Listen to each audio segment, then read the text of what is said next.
If you organize your mind to a certain level of organization, it in turn organizes the whole system. Your body, your emotion, your energies, everything gets organized in that direction. Once all these four dimensions of you, your physical body, your mind, your emotion and the fundamental life energies are organized in one direction, once you're like this, anything that you wish happens without even lifting a little finger actually. It would help to assist it with activity, but even without doing any activity, you can still manifest what you want if you organize these four dimensions in one direction and keep it unwavering in that direction for a certain period of time. Right now the problem with your mind is, every moment it is changing its direction. It is like you want to travel somewhere and every 2 steps if you keep changing your direction, the question of you reaching the destination is very remote unless it happens by chance. So, organizing our minds and in turn organizing the whole system and these 4 basic dimensions of who you are right now in one direction, if you do this, you are a kalpavruksha yourself. Anything that you wish will happen. But right now, if you look at your lives, everything that you have wished for till now, if it happens, you have finished.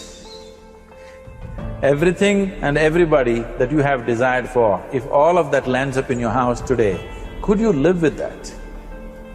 So organizing our minds fundamentally means moving from a compulsive state of activity to a conscious state of activity.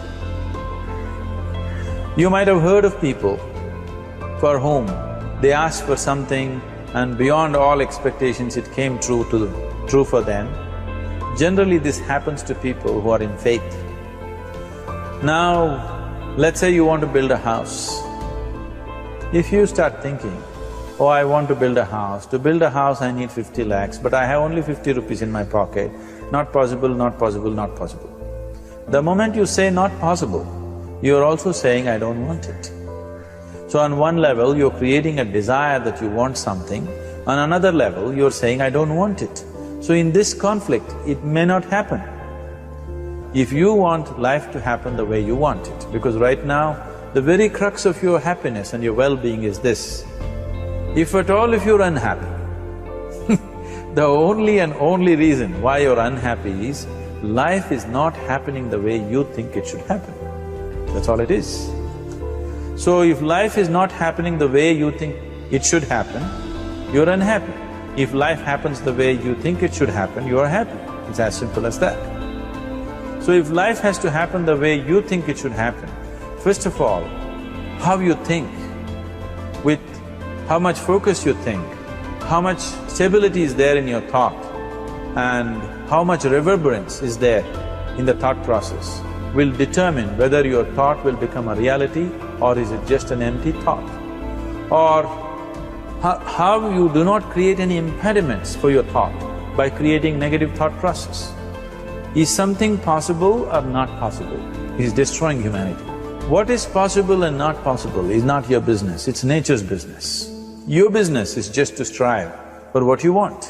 You're using the past experience of life as a basis for deciding whether something is possible or not possible. Or in other words, you have decided that what has not happened till now cannot happen in your life in future. This is a disgrace to humanity and the human spirit. What has not happened till now on this planet can happen tomorrow. Human beings are capable of making it happen tomorrow. So what is possible and what is not possible is not your business. That is nature's business. Nature will decide that.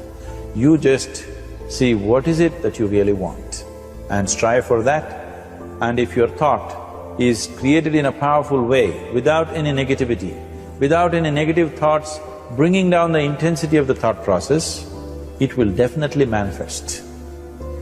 The whole existence today, modern science is proving, is just a reverberation of energy. It is a vibration. Similarly, your thought is also a vibration. If you generate a powerful thought and let it out, it will always manifest itself. So generally, people are using faith as a means to remove the negative thought. Today, once you have become thinking human beings, your faith is not too deep. It doesn't matter how much faith you think you have, somewhere doubts always crop up. Right now, the way your minds are made, this moment, if God appears right here, you will not surrender to Him. You will want an investigation whether He is really God or not. With this kind of mind, you should not waste your time on faith. So there is an alternative, which is commitment. If you simply commit yourself to creating what you really care for, now once again, your thought gets organized in such a way, there is no such thing as whether it's possible or not possible. There is no hurdle in your thought process. Your thought flows freely towards what you want. Once this happens, making it happen will also naturally follow. So to create what you really care for, first and foremost thing is that what you want must be well manifested in your mind, that this is what I want. Is that what you really want? You must look at it, because any number of things in your life you have thought, this is it. The moment you reach there, you realize that's not it, it's the next one and the next one and the next one. So what is it that one really wants is one thing. First of all, we must explore. Once that is clear and we are committed to creating it, now there is a continuous process of thought in that direction. Once you can maintain a steady stream of thought without changing direction, definitely this is going to happen in your life, or it will definitely manifest as a reality in your life. So, either you make this human form into a kalpa vriksha, or you make it into one big mess, which is happening all over. So at every stage in our life, we tend to think, this is it. If this one thing happens, everything will be fine with my life. You reach there and you realize that's not it, and you postpone it to something else and something else. This is going on. The first and foremost thing is, you must be clear what is it that you really want. If you do not know what you want, the question of creating it doesn't arise. If you look at what you really want, what every human being wants is, he wants to live joyfully, he wants to live peacefully. In terms of its relationships, he wants it to be loving and affectionate. Or in other words, all that any human being is seeking for is pleasantness within himself, pleasantness around him. If this pleasantness, if it happens in our body, we call this health and pleasure. If it happens in our mind, we call this peace and joy.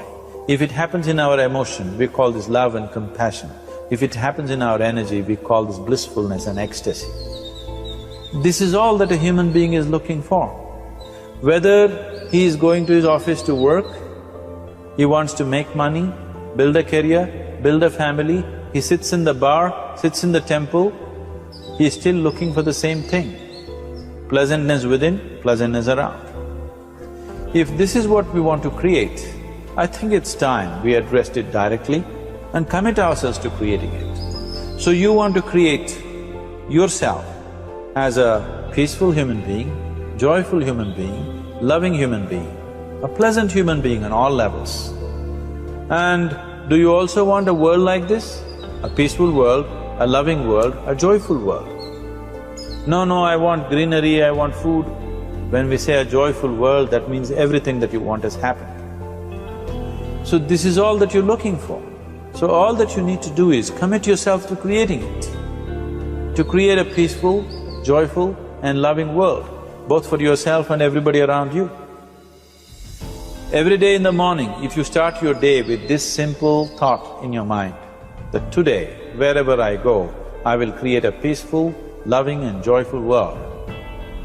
If you fall down 100 times in the day, what does it matter?